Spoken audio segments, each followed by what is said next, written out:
Have you ever walked into a place where you not only belonged but had built with your own hands, only to be treated like a stranger? This is not fiction. It's a story of arrogance, blindness, and the kind of shocking reversal that makes history.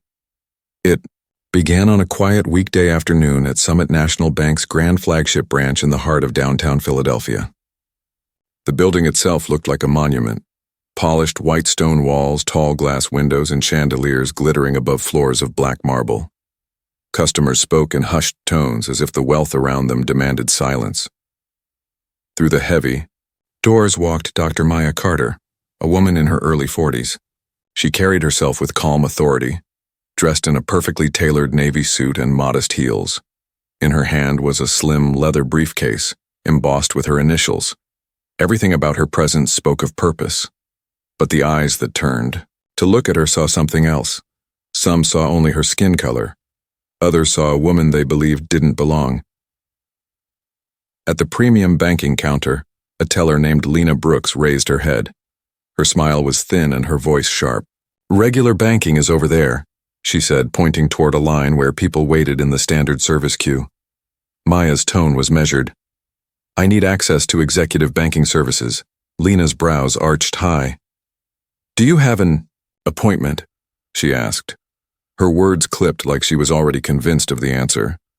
This was not the first time such a moment had played out in that marble lobby. It was the kind of casual dismissal many had endured and quietly swallowed. But today the story would not end with silence. Before Maya could respond, the assistant manager appeared from the back office. Daniel Price, a man in his mid-30s, carried himself with the easy confidence of someone used to being obeyed. His eyes flicked over Maya with a glance that dismissed more than it acknowledged. "Is there a problem here?" His voice carried loudly, drawing attention from nearby customers. "No problem," Maya replied evenly. "I'm here for executive services." Daniel folded his arms and raised his voice even louder, making sure the entire floor could hear. "Are you sure you're in the right place? This area is reserved for premium clients." The words hung in the air like a warning, not a question. A few customers turned their heads. An elderly man adjusted his glasses. A young couple whispered to each other. And at a nearby table, a young woman named Emily Zhang had been live-streaming her day to her modest online following. She angled her phone slightly, capturing the exchange. Her viewers, only a few dozen at first, grew rapidly as comments lit up the screen. Maya set her briefcase gently on the counter. The small sound of the latch opening echoed louder than Daniel's arrogance. Inside the case was not only paperwork but a lifetime of authority. But Daniel didn't notice. His eyes gleamed with the satisfaction of someone showing off his power. "Executive services require significant account minimums," he said, stressing each word as if educating a child. "We also need to see proof of legitimate income sources." Emily's live stream audience surged. Comments flooded in. "Is this real? This is discrimination." "Keep recording." Maya's calm never wavered. "Perhaps you could explain those requirements to me," she said softly. And then, with perfect precision, she slid a card across the counter.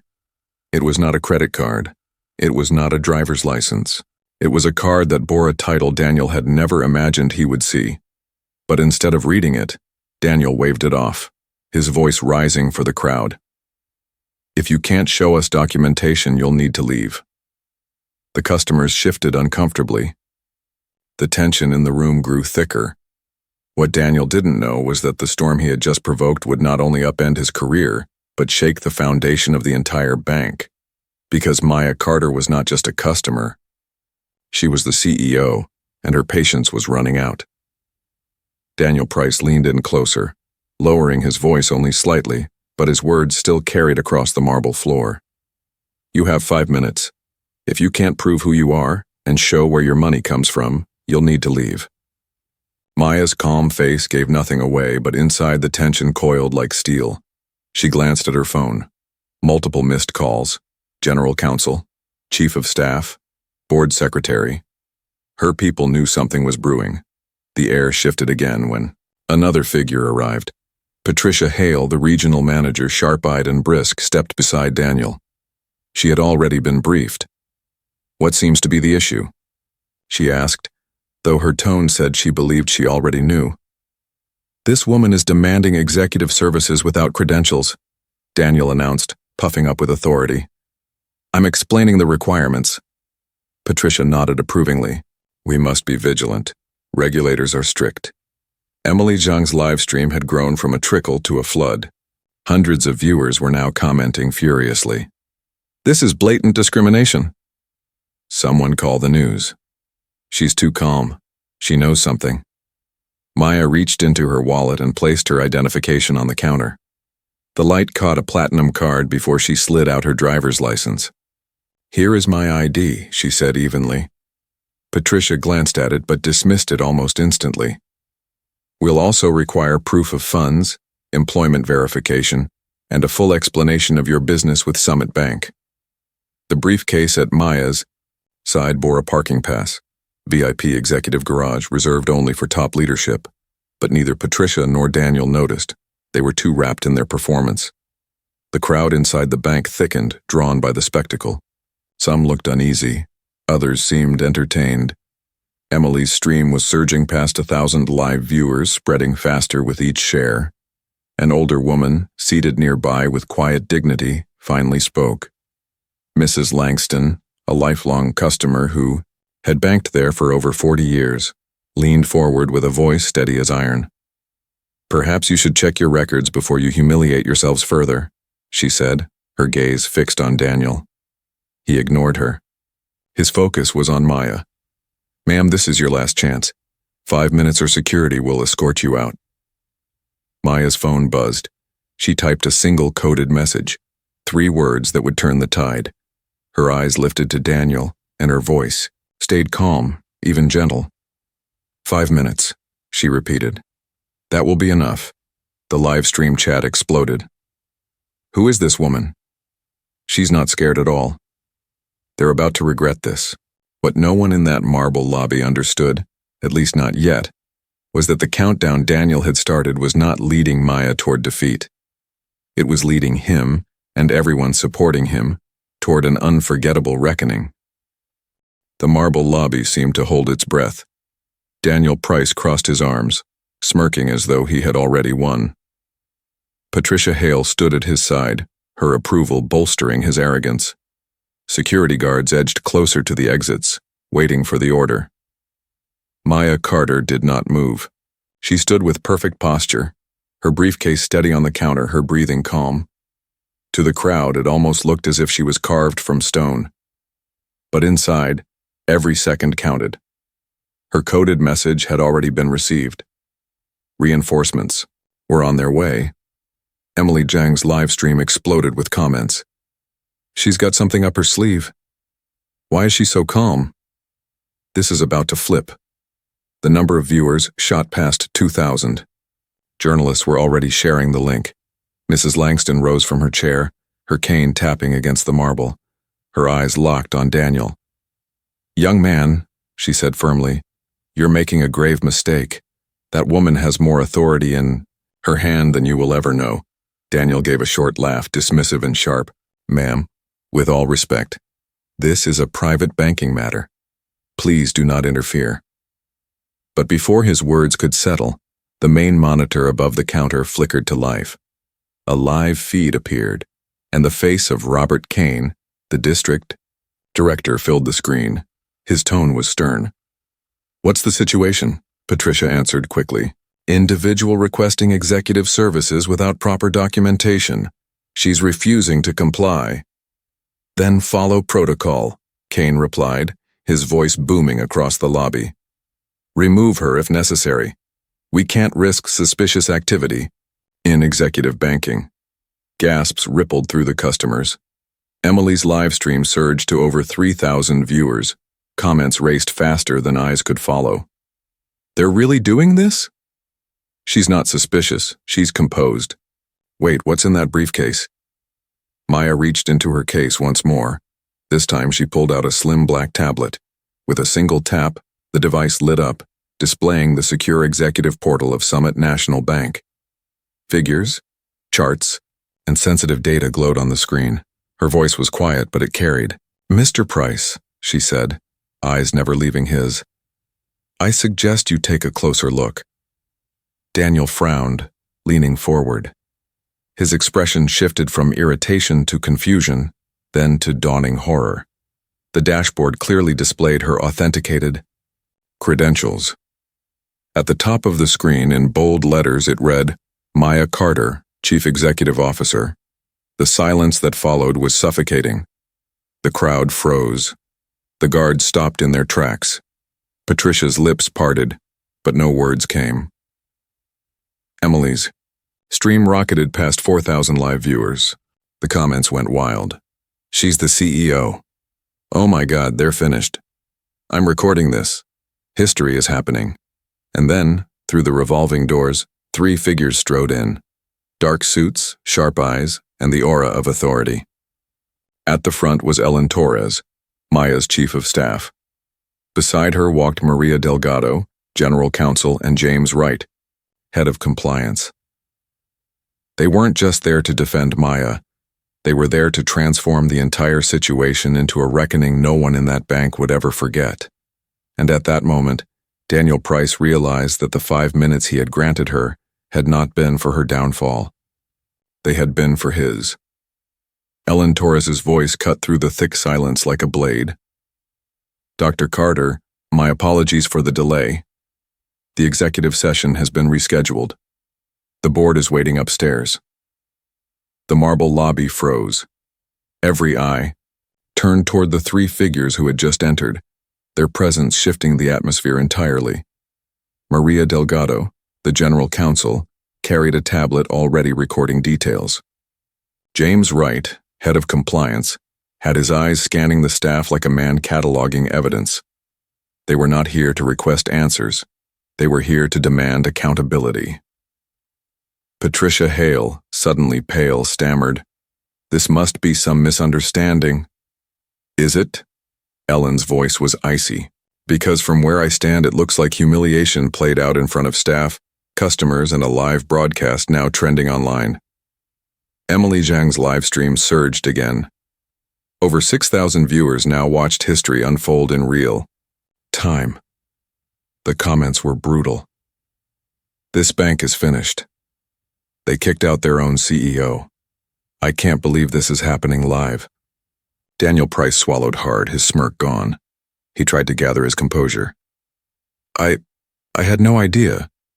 Maya finally spoke again, her calm unchanged. "No, Mr. Price. You had an idea. You assumed. You judged. And now the world is watching." Robert. Kane's face still loomed on the overhead screen, but his confidence had evaporated. He shifted uncomfortably as he realized the disaster spiraling out of control. "Perhaps we can resolve this internally." Maya's gaze rose to the monitor, steady and piercing. "We will, but not the way you expect. You instructed staff to remove me when you had a live video feed showing everything. That will be part of the record." The guards by the door hesitated, eyes flicking between Maya and Ellen. Head of security Marcus Ford, a veteran with more than 20 years of service, finally spoke. "All units stand down," he ordered, voice steady but heavy. "This situation has escalated beyond standard protocol." Mrs. Langston, standing tall despite her cane, raised her voice again. "About time someone in this bank remembered dignity." "Patricia," Hale tried to interrupt. "Dr. Carter, if you'll just allow us." But Maria Delgado silenced her with a look sharp enough to cut stone. "Ms. Hale, do you understand the federal implications of what just occurred? The Equal Credit Opportunity Act, the Fair Housing Act. Your actions today violate multiple statutes." James Wright lifted his tablet. "I already have witness statements, timestamps, and streaming evidence. Regulators will be very interested." The live stream viewer count surged past 8,000. News outlets were catching on, journalists requesting rights to the footage. The hashtag Thauer Summit Bank was climbing the charts. Maya clipped her CEO badge to her suit jacket, the gold letters catching the chandelier's light. The room seemed to shrink around Daniel and Patricia as the realization of what they had done came crashing down. "You wanted to talk about protocols," Maya said softly, her tone cutting through the noise like thunder. "Now we will discuss.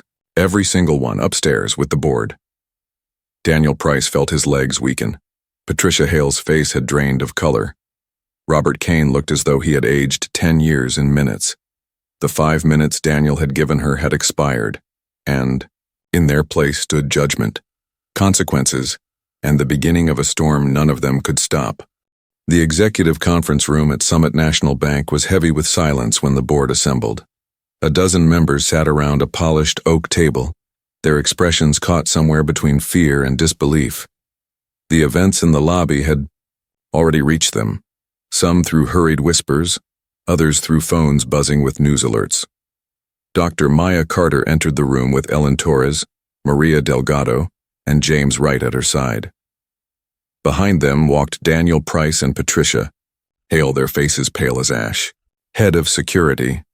Marcus Ford closed the doors and the atmosphere shifted from chaotic scandal to impending judgment. Board chairman David Sterling, a man who had spent over 30 years guiding the bank, cleared his throat. His voice was heavy, the kind used when history was about to be written. "We are gathered under extraordinary circumstances. Dr. Carter, the floor is yours." Maya didn't waste a breath. She activated the presentation screen with her tablet. Instantly, the room filled with statistics, graphs, and a rolling stream of social media commentary. Emily Zhang's livestream numbers blazed across the display, almost 10,000 concurrent viewers at its peak. Twitter mentions were climbing into the tens of thousands. News networks were already preparing evening reports. What began as a request for service, Maya began, has become a public crisis. Her voice was calm, but it carried the kind of steel that made board members shift uncomfortably in their seats. She replayed the footage from the lobby. The board watched Daniel's arrogance, Patricia's complicity, Kane's order to proceed with removal, and the growing discomfort of customers caught in the crossfire. Mrs. Langston's voice echoed from the speakers, chastising them like a ghost of moral conscience. When the footage ended, the silence that followed was crushing. Finally, Robert Chen, one of the younger board members, muttered, "Dear God."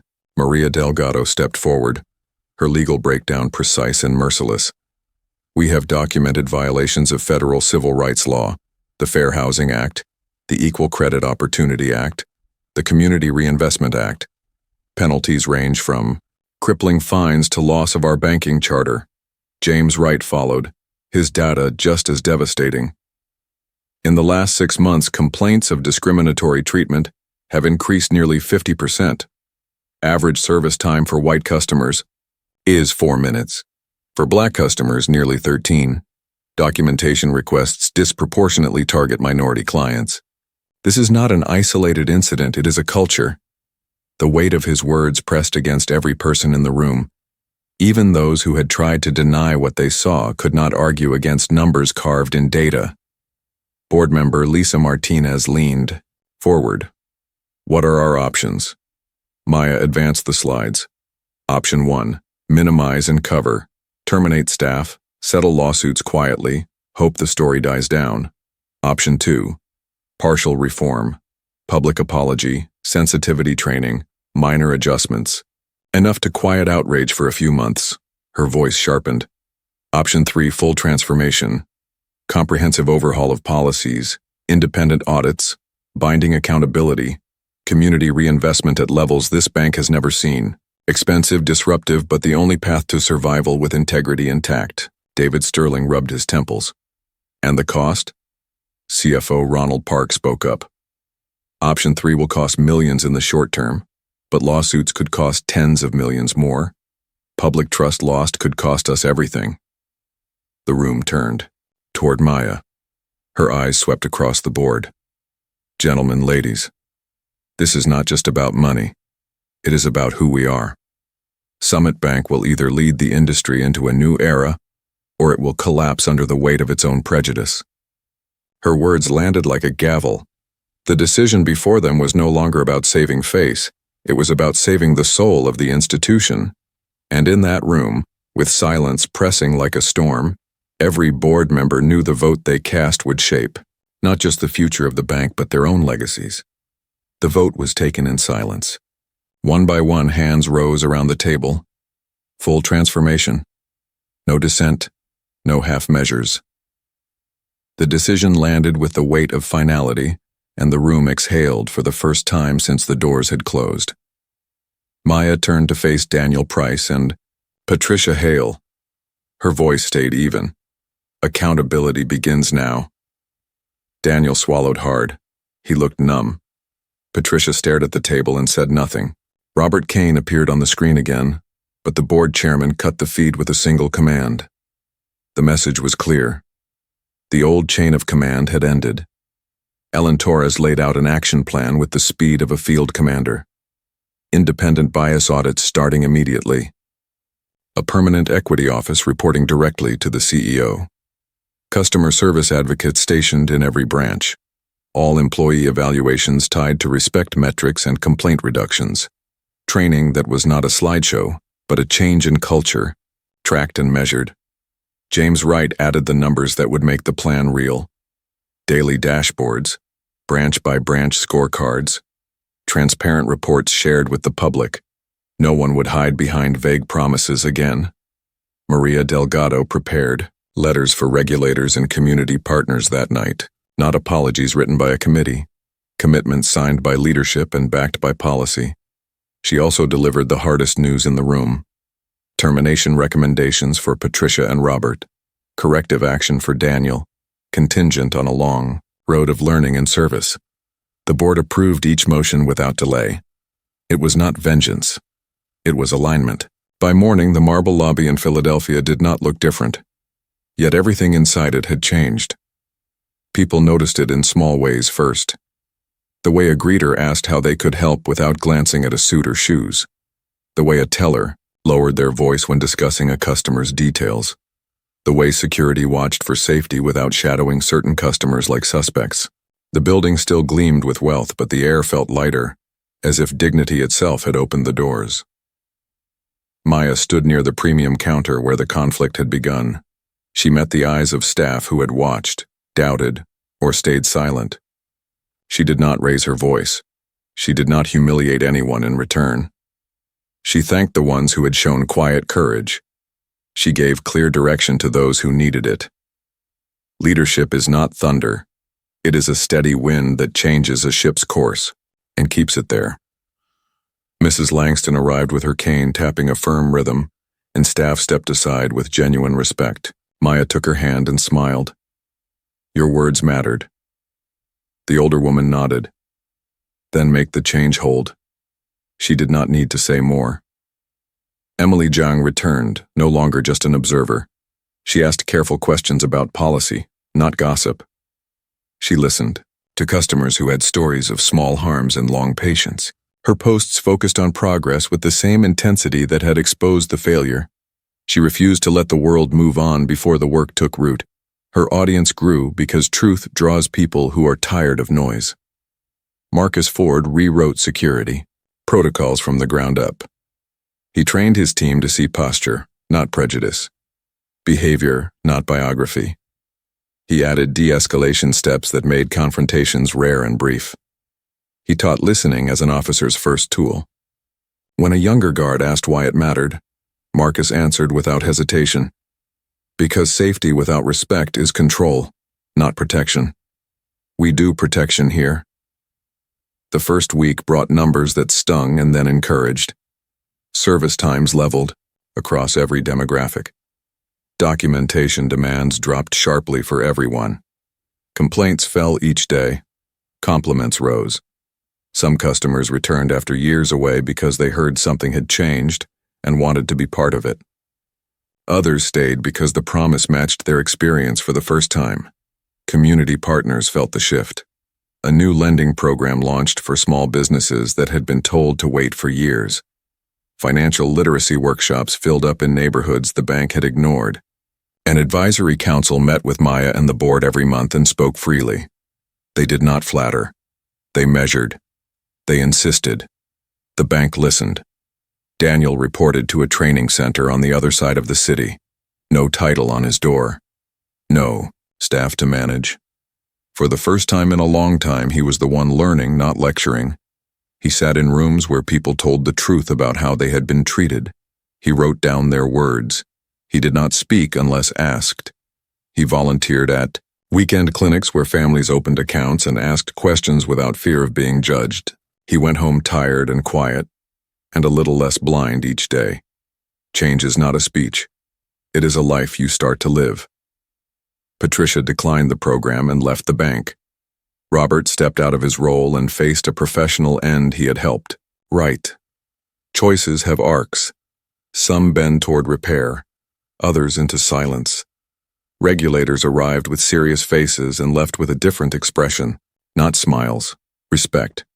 They saw audits that were not staged, data that was not edited, a leadership team that did not pretend perfection, but documented progress with dates, targets, and responsible names.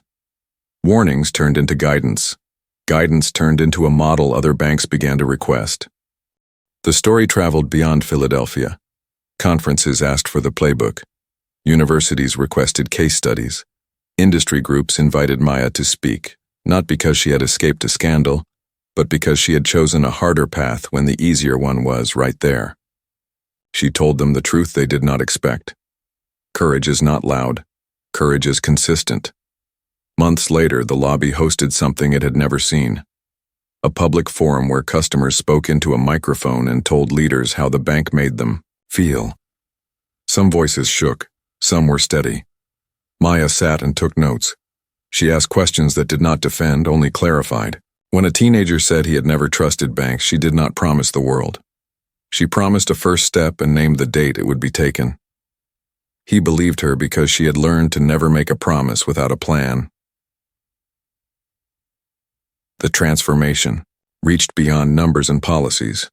It settled into habits, a teller pausing before making a snap judgment, a manager walking out from behind a counter to sit beside a customer, not across from them, a guard offering directions, not suspicion, a leader visiting branches unannounced to experience the service without a halo.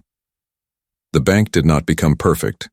It became honest about trying, and that honesty built trust one person at a time. On a rain-washed evening, Maya stood in her office looking out at the city. The glass reflected a woman who had walked into a room full of doubt and refused to let it define her. She thought about the day it began, the voice that told her to leave, the crowd that watched, the few who spoke. She thought about power and what it is for. Not to win arguments. To build a place where people do not have to argue for their dignity. She turned off the light and headed for the elevator. In the lobby, she saw Emily interviewing a small business owner who had just secured a loan after years of rejections. She saw Marcus talking with a trainee about a tough call handled well. She saw a young teller kneel to help an elderly man find a document. In his briefcase, none of it was grand. All of it was the point. At the door, Mrs. Langston waited beneath an umbrella. She lifted it, and they walked outside together, the old and the new under the same shelter. The city moved around them, impatient and hopeful. Maya thanked her again. The older woman squeezed her hand. Keep choosing the hard right over the easy wrong. That is all any of us can do. Ask yourself a simple question. When you stand in a room where someone's worth is being weighed by prejudice, what will you do? Will you look away? Or will you raise your voice like Mrs. Langston? Will you record the truth like Emily? Will you change the rules like Maya? Every day offers that choice. Every day someone's future is waiting for your answer. If you have a story of being turned away and standing your ground, tell it. If you changed because you finally listened, tell that too. Stories like these move people from comfort to courage. And courage, repeated often enough, becomes culture.